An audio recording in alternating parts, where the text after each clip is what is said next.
Hello, and welcome to Mixtech's The Pitmaster. I'm Kelly Wirtz of Legs Up BBQ in Great Bend, Kansas. We're here today. We're going to go through spare ribs, pork spare ribs, pork St. Louis cut ribs, and also pork baby back ribs. We'll get some out of the package, show you how to prep them, trim them, show you how we're going to go ahead and season them, and then put them on the cooker, let them cook for a while. We're going to do a couple of different things to some of them, just to show you some of the different things you can do to ribs. We'll foil some, we'll leave some go straight without foiling, show you how to tell when they're done, and then go ahead and finish them up, slice them so you can present them so they're nice and pretty for you when your company comes over for that barbecue rib supper. Well, let's go ahead and get some ribs out of the freezer and get started. Out of the refrigerator, actually.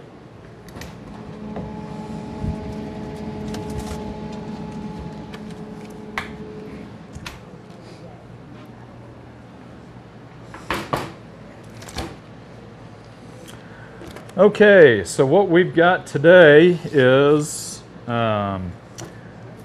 we've got 2 packs of full pork spare ribs and 1 pack of pork baby back ribs, or loin back ribs, whatever name you want to go by.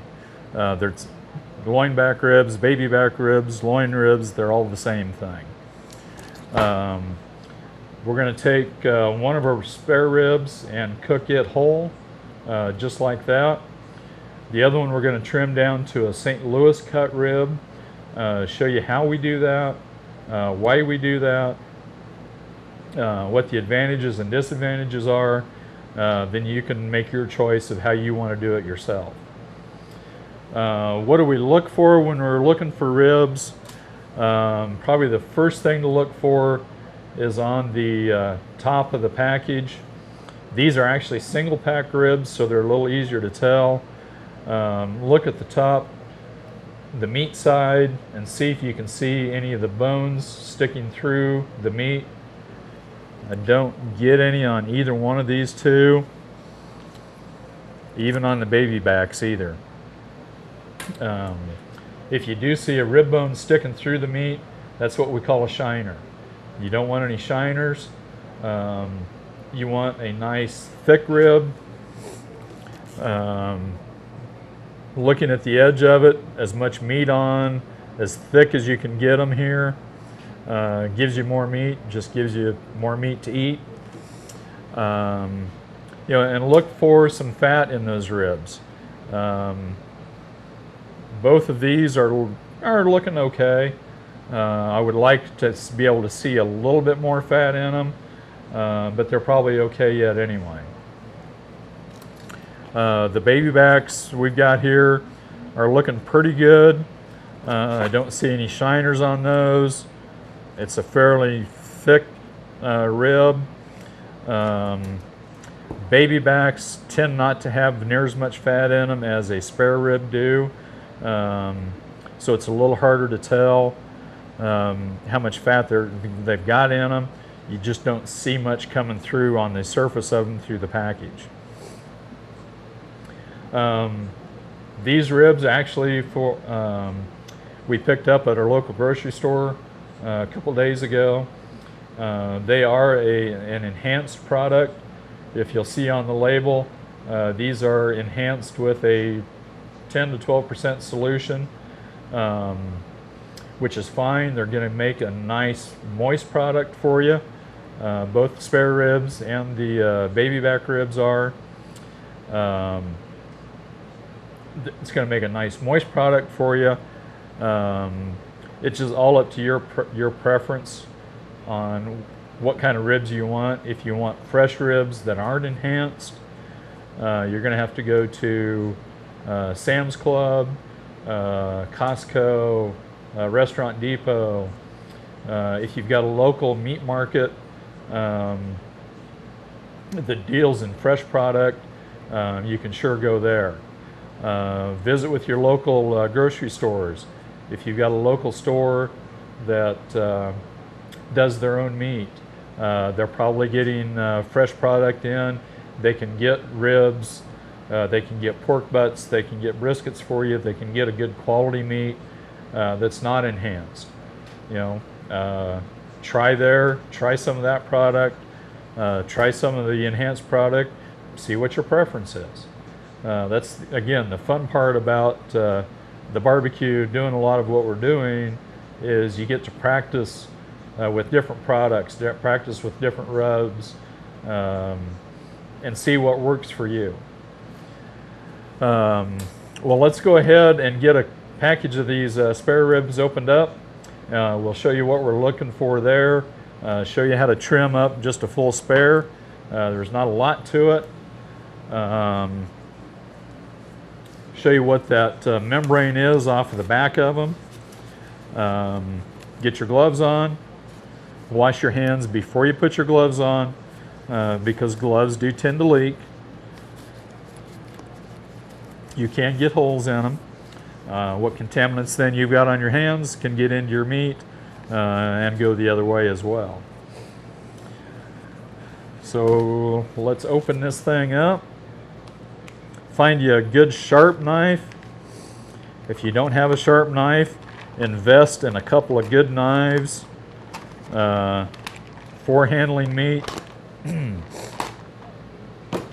It will make all the difference in the world for you.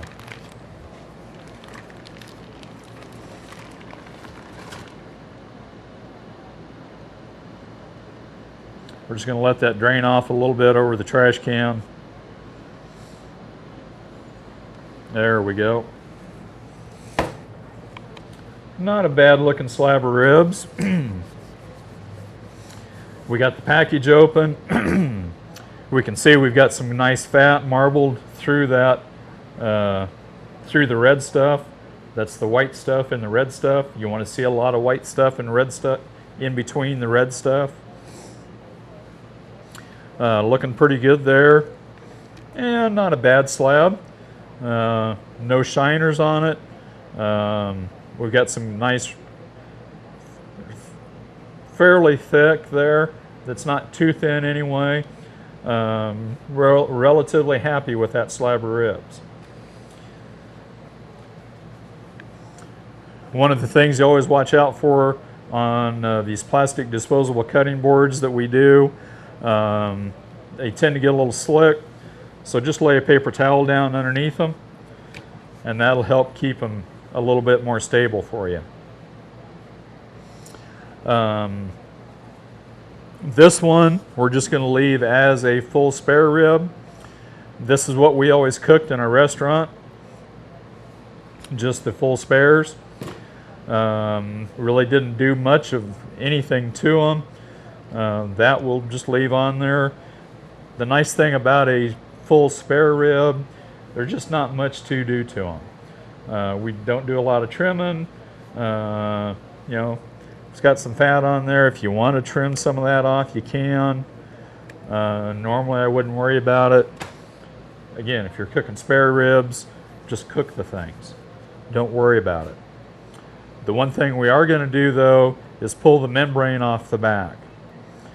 We're going to use our trusty screwdriver here to slide underneath that membrane.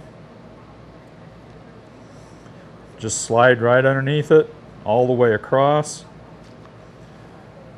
Hang on to your slab and twist that screwdriver out underneath it. Then grab a dry paper towel.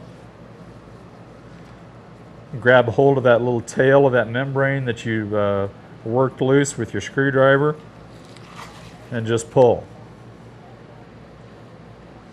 Okay, we got most of that membrane off. We got a little bit here left, but I'm not going to worry about it. Okay, what's the deal with the membrane? Well, let's see. We got this membrane right here. It's very tough. It doesn't degrade when it cooks. You can't poke through it. You can cut through it. It tends to be tough to eat. And we got through it a little bit. If you leave that on there, smoke does not go through that membrane. Seasoning does not go through that membrane.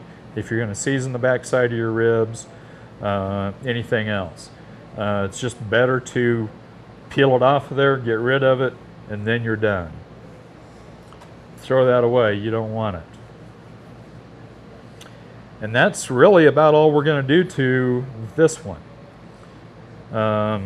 Sometimes you'll get spare ribs that will have another little flap of meat right here on them. That's called a skirt. You can trim that off if you want. Sometimes they already come like these did with that skirt trimmed off. Other than that, we're looking pretty good on that side. Yeah, we got some nice white fat in between the red meat fibers there. There we go. For a spare rib, I'm really pretty happy with that one. We're just going to leave that one go and cook it. We're going to throw that over here. We'll come back and season it here in just a little bit.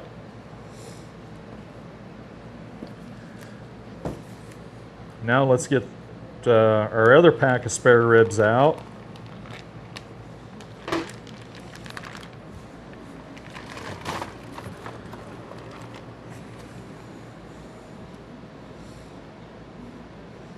Let that drain off a little bit.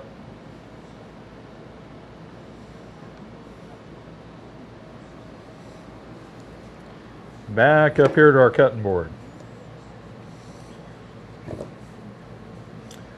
Okay, not a bad slab of ribs. Probably doesn't have quite the fat content in it as the last one did, but still not bad. I'm not going to complain about it.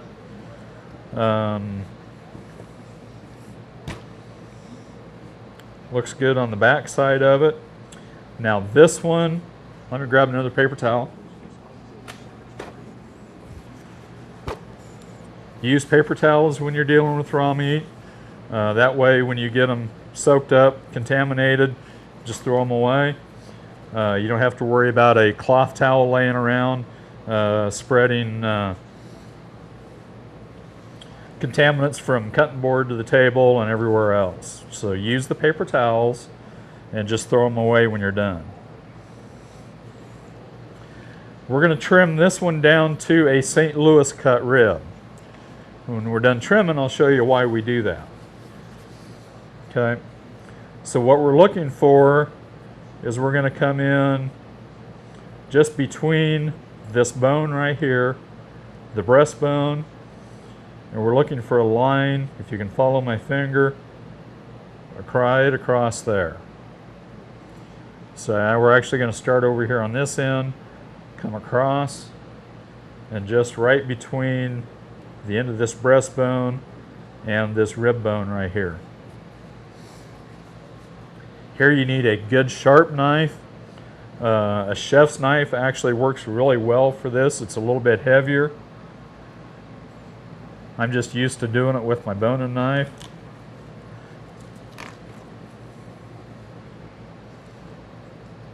There we go. That's about all there is to it. Now you can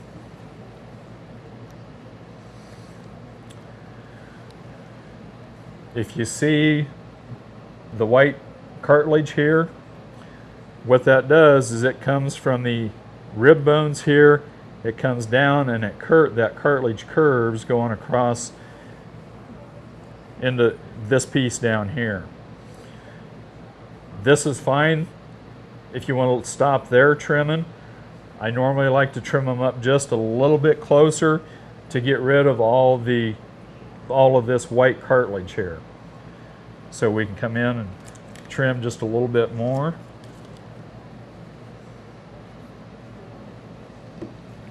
There we go. That's probably about good right there.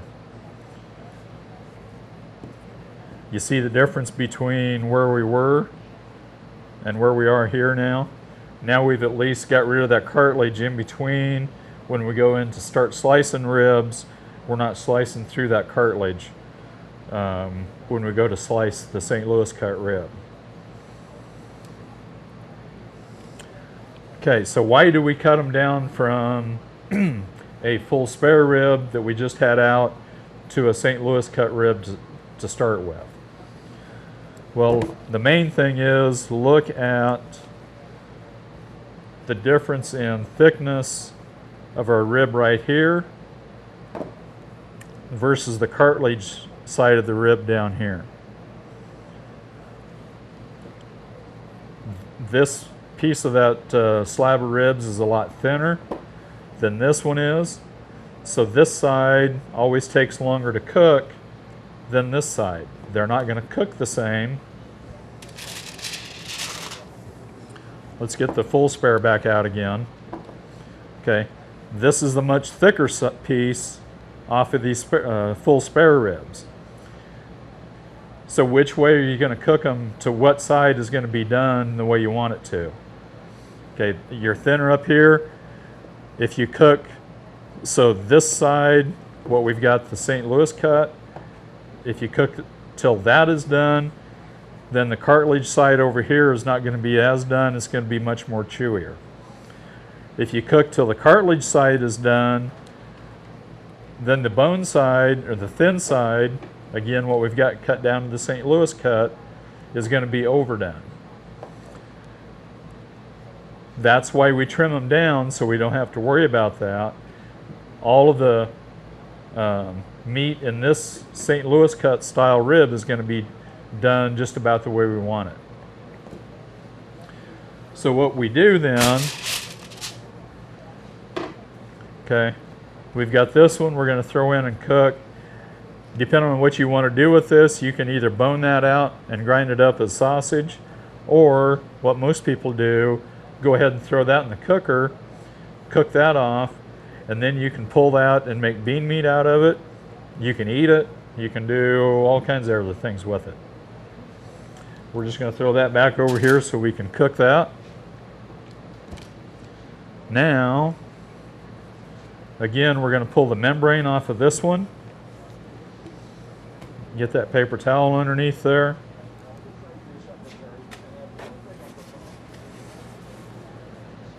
Grab another paper towel, or grab that screwdriver. Get underneath that membrane. You can use a screwdriver, you can use a spoon, the handle on a spoon, anything you can to get underneath that membrane, and just twist that out. Now you got that nice tail. Grab a hold of it with your dry paper towel and peel it right off of there. Easy peasy. That one's looking pretty good. Again, we don't have the skirt on here, so we don't have to trim that off. On a St. Louis cut, technically that skirt should be trimmed off. Depends on whether yours came with it on or off. The only other thing I might do to this one is trim this little fat piece off right here, a little bit of that silver skin.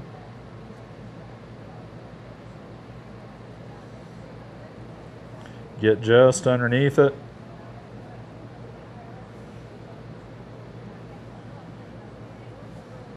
And there we go. Now we've got a St. Louis cut rib from our full spare rib. Put that over here so we can season that up in a minute. And let's see what our baby backs look like.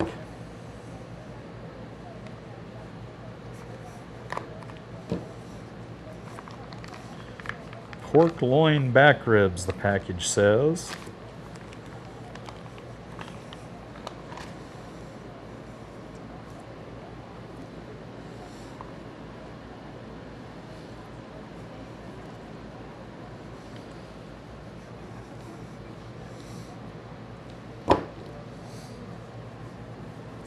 Now, if you look at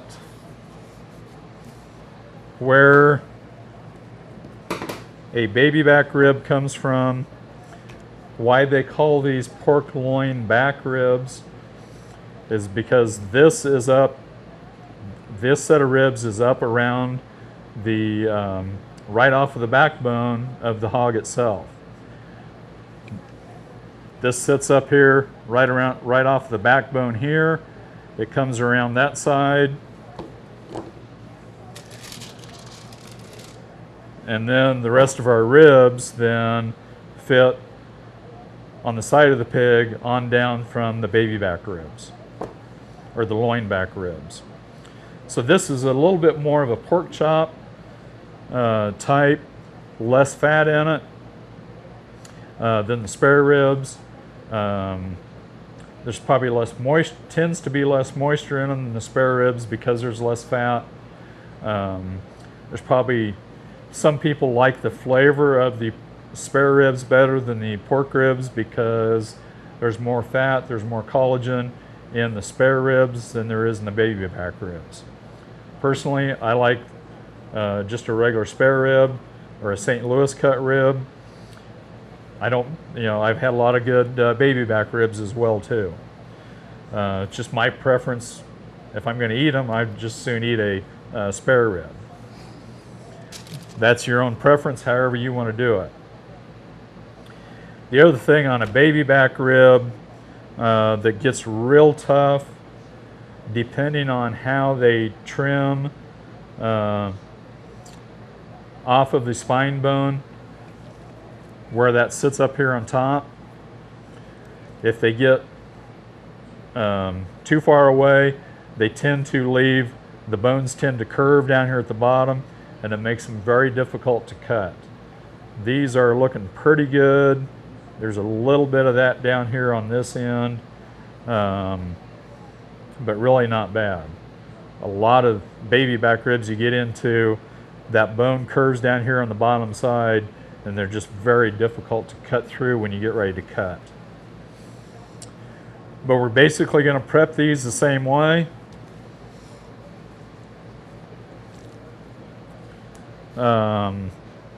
Get that screwdriver underneath that membrane up here on the end. Pull it out. Another paper towel.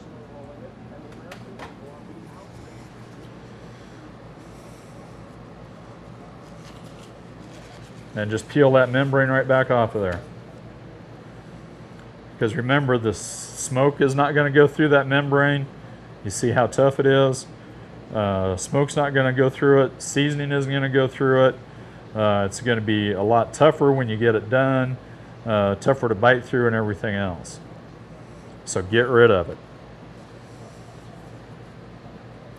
That looks like about really all we're going to do with that one. Sometimes you'll see some silver skin on those baby backs right up through here. You can take your knife and just pop underneath that silver skin and trim some of that silver skin off of that. This one's looking pretty good. Some guys will take this muscle off right here and trim underneath that and take that off. I usually leave it on. That one I'm just going to cook just like that. So let's go to seasoning some of these.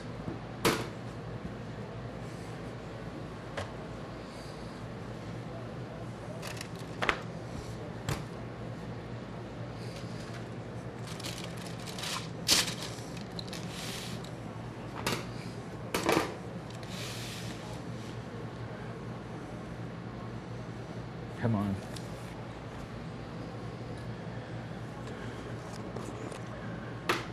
First layer, we're going to use my frickin' chicken rub, which I developed for chicken. Works great on chicken, but we also found it works pretty good on pork and ribs too. So we're going to start on the back side of our ribs. Just give them a nice light coat. Remember, you got a lot of surface area on those ribs compared to the meat, so you don't want to get too carried away with the seasoning. Ribs, it's kind of easy to get too much seasoning on them just because the big surface area you got, but your meat's only that thick on them. So you got to be a little bit careful. There we go. And then we're going to go with the second layer of Kelly's pig dust that we made up as well. We've had this one for several years. Again, not too heavy.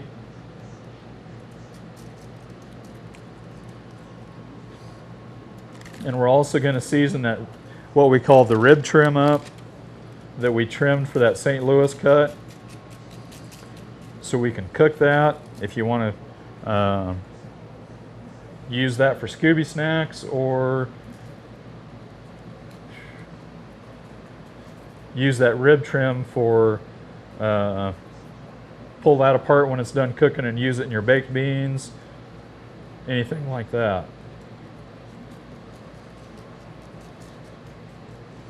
There we go. That's the back side. Notice we're not rubbing.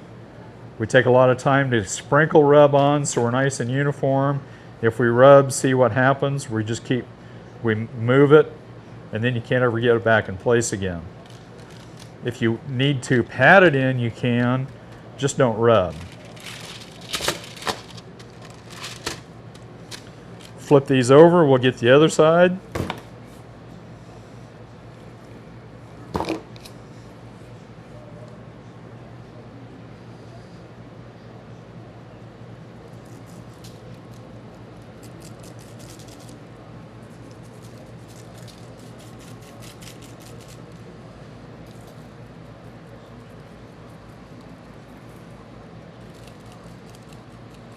Don't let the color on the chicken rib fool you. It's kind of nice and bright and shiny, but that color will go away pretty quick.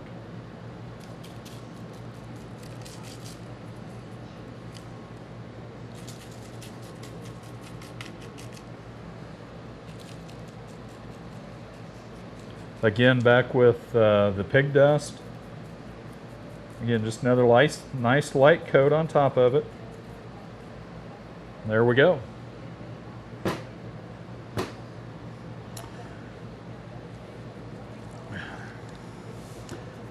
Pat that on just a little bit. Just like that. Now we can do this up to the night before when you're going to cook them. I don't mind seasoning and then going right in the cooker with them. You can let them set overnight. Let them set for a couple hours after you've seasoned them. Whatever you find works for you. Again, that's kind of your preference, depending on what rubs you're using, what seasoning, how long you think you need to let them set before you put them on the cooker. We're going to take these out here now and throw them on our Louisiana wood pellet grills. Cooking about 250, 275 degrees. The full spare ribs, we're going to let those cook unfoiled, just like we've got them there, until they are done, just to show you that you can do it that way. The St. Louis ribs and the baby back ribs, we're going to go ahead and foil those after about 2 hours of cooking at 250 to 275. That's going to help speed up our cooking a little bit, help give us a little bit more moisture, help tenderize them just a little bit better as well too. Plus give us some more flavor going back into those ribs. So let's go ahead and take these out. We'll put them in the cooker and get them going. Well, we've got our seasoned ribs out here. We're going to go on to our Louisiana wood pellet grills, cooking about 250 to 275. I tend to run a little bit closer to that 275 range.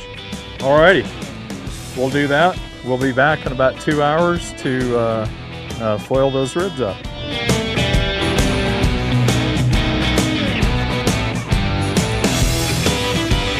Okay, we've got our ribs back in that we're going to foil. Again, they've been in the cooker for about 2 hours at about 250 to 275 degrees. We'll go ahead and get one more piece of foil out.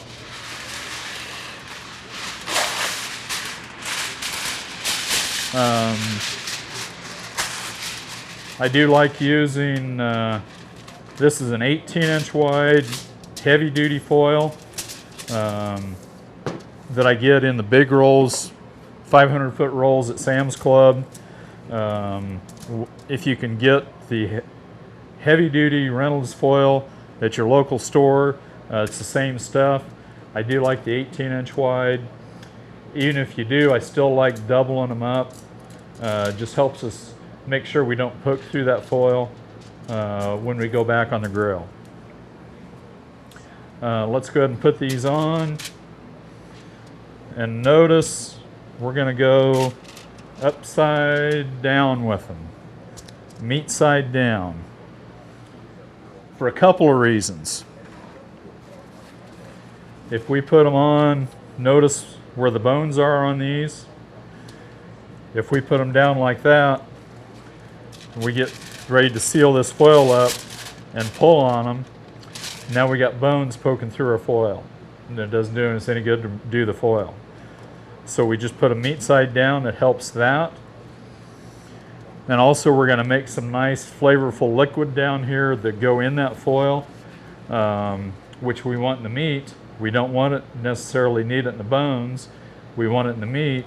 So if we put it meat side down, then that meat's in that juice, in that liquid. That's what's going to help give us a little bit more flavor as we're going here as well. First thing we're going to do, pork is a little more on that sweeter side. So we're just going to help enhance that a little bit with a little brown sugar. Probably about 1/4 cup again, something like that. Drizzle a little bit on either side, then a little bit right on, which would be the back side. It's going to get spread around in there when we pour that liquid in there anyway, so don't worry about whether you got a few clumps here or there.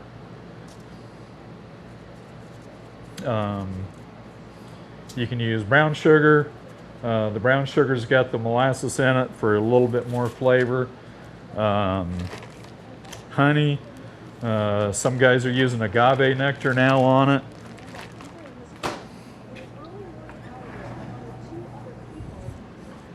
The other thing we're going to use is mo butter. Yes, it's mo butter. It's not more butter. If you ever watched Paula Deen, the Butter Queen, it's mo butter. About 1/2 stick of butter per slab. And it's also real butter. Some people like using Parquet. You can if you want to. I just like plain old good real butter. Set that on top like that. There we go. Okay, now we can pull this up and seal this, and then we're going to pour some liquid in there. And actually what we're doing, remember we talked earlier that all the smoke that we're going to get, and basically all the smoker flavor we're going to get into these ribs is already there. So we're not losing out on anything by foiling at this point. We'll still have a nice smoke ring in there. But really what we're doing is we're setting this up for a braise. If you're familiar with those cooking terms, a braise is where you take a tough piece of meat, put it in a sealed environment in liquid, and cook it for an extended period of time. That helps keep moisture in there. That helps break down the collagen that's in these ribs. That helps break down that collagen a little bit faster, which in turn helps keep some more moisture in the ribs themselves. What we're going to put in for moisture is about 1/4 to 1/2 cup in each one.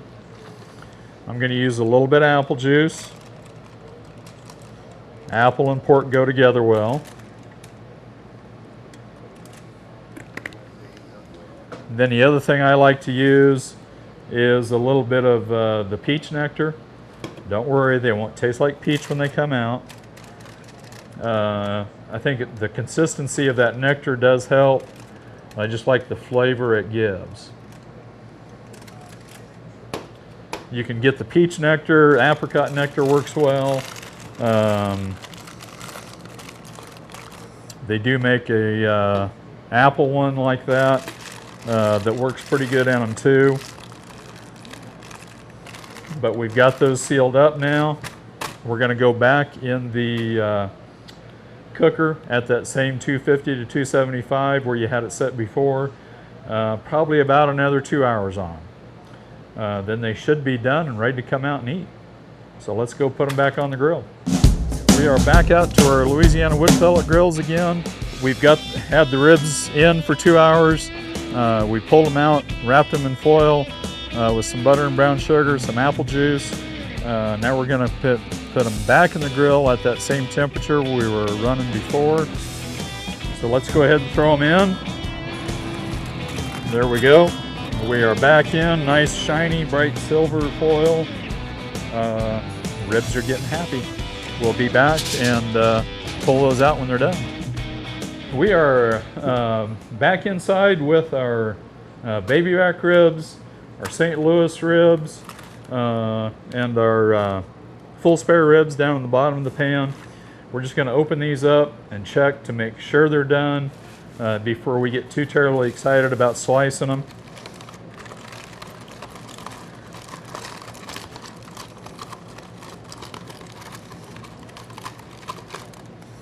Get that over here where you can see. Look at that nice juice in there. It's going to be some good stuff. And I'm just checking texture with my thermal pin. Feel between the bones, the meat between the bones. See how nice and soft it is. They are done, they are ready. What we're looking for there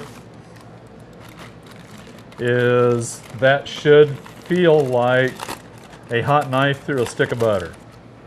Nice and soft and tender, but you want just a little bit of resistance on it too. There we go, just a little bit, but yet it still goes in nice and easy. There we go. Those are ready to slice and serve. So let's start with, we're going to start with the full spare ribs.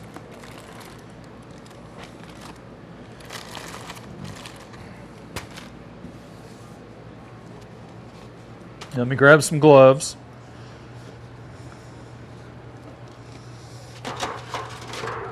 And a couple of pans to put our ribs in.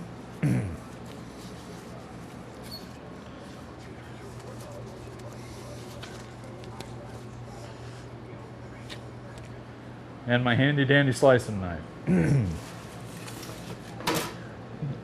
Good sharp knife when you're slicing ribs, brisket is just as important when you're slicing when it's done as important as it is when you're slicing, when you're trimming up in the first place.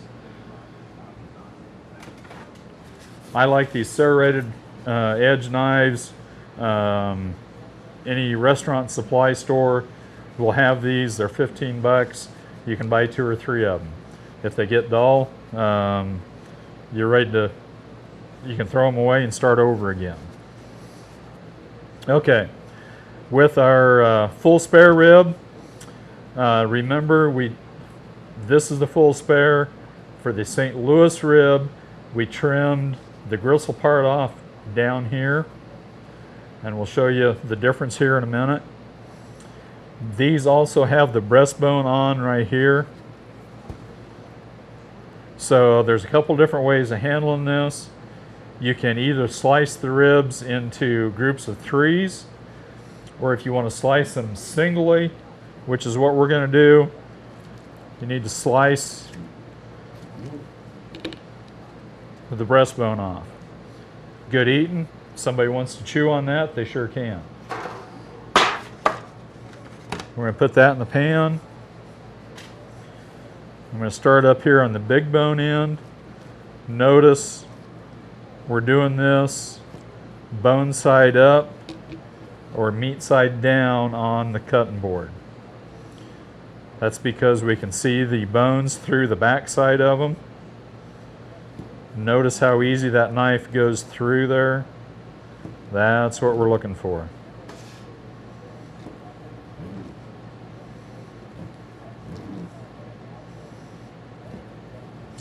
These might be just a little darker on the back side than what I typically like.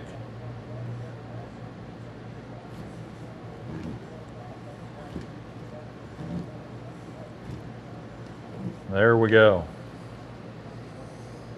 And we'll pick these back up, throw them back in the pan.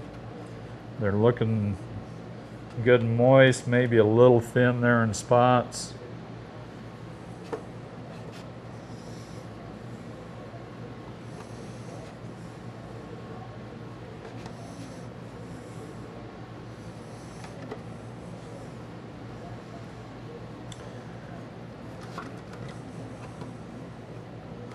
We also want these ribs to set and rest before you start slicing on them. Here we go. Okay. See, even though we were only in there for 2 hours before, these were actually 4 hours, we still got a nice smoke ring in there on the bottom side. These are looking good.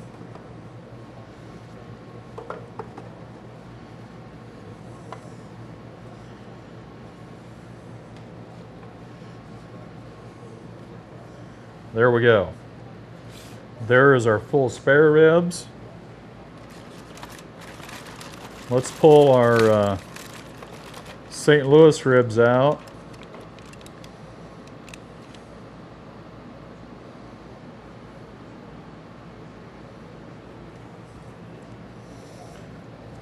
There we go. Nice color on them yet. A little bit lighter since we did foil them. A little lighter on the back side since we did foil them. Since we already trimmed that cartilage off down on the bottom, we don't have any more trimming to do. We can just come in and start slicing. And they are done.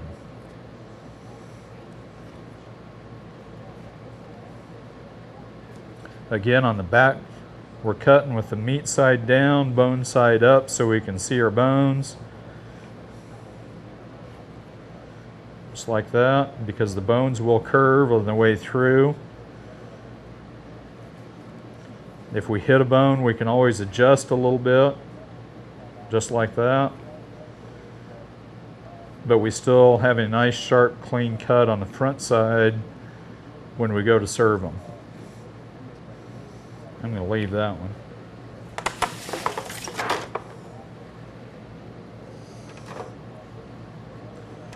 Looking good.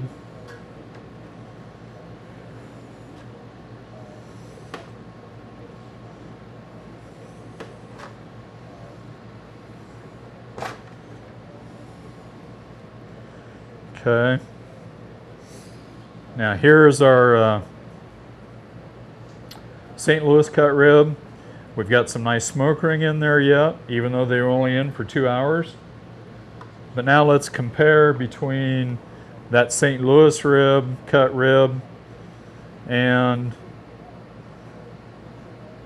the full spare rib. We got these pretty well done, but notice how much thicker this is down here versus it is up here. This is why we trim that cartilage off. We trim it right there because it's got a lot more cartilage in it. It's got a lot more collagen. It takes longer to cook.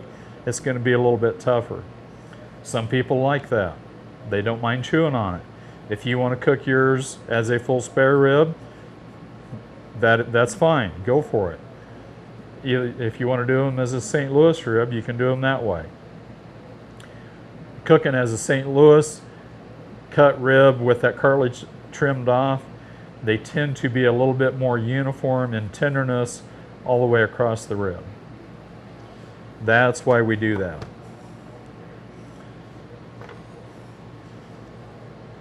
So we've got some nice looking St. Louis ribs there.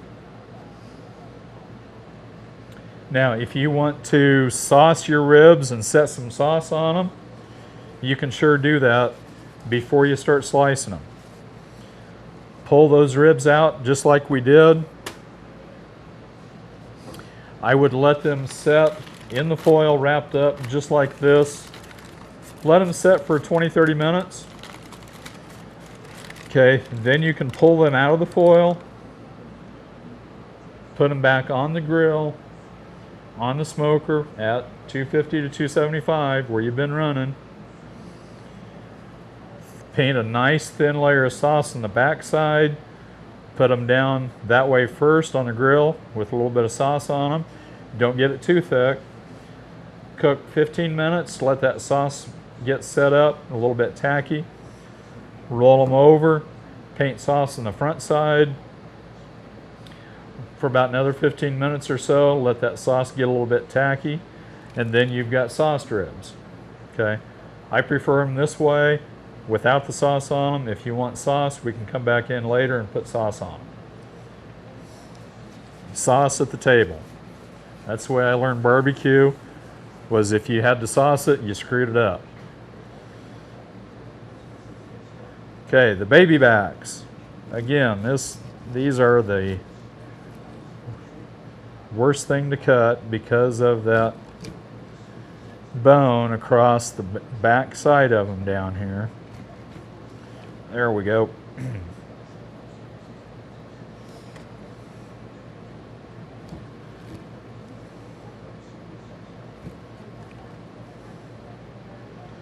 Between the bones.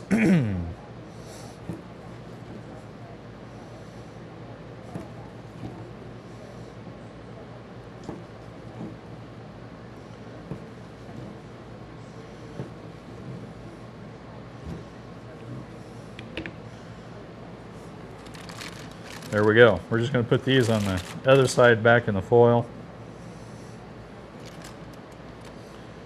Get a little bit of that juice back on there again. Nice smoke ring in them. They're moist,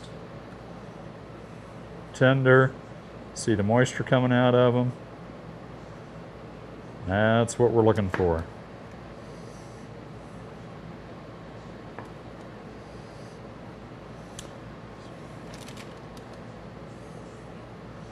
See, we've got a nice light smoke ring in them. They'll have a nice light smoke flavor, but not overpowering.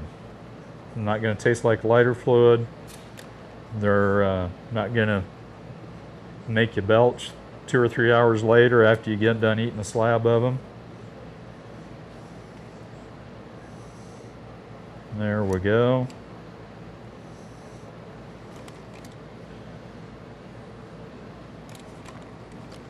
There.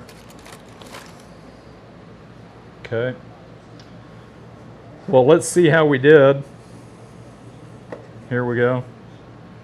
Yeah, you get to watch me eat on TV.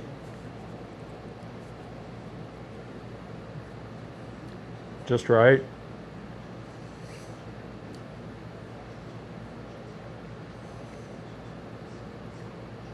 A nicely done rib should not be fall off the bone, but you should be able to see a tooth mark, a bite mark out of them on both sides. And then you should be able to watch that bone. It should be moist. When you pull the meat away, the rest of the meat shouldn't come with it, but the bone will start drying out just like this one's doing. We hit the almost perfect tenderness on that. If you want your ribs fall off the bone, go ahead and cook them that way. That's fine. This is the way I was taught how to cook them. That's what we shoot for. So that's about all we've got for the ribs. Too bad you guys don't get to sit here and eat ribs now for the rest of the afternoon.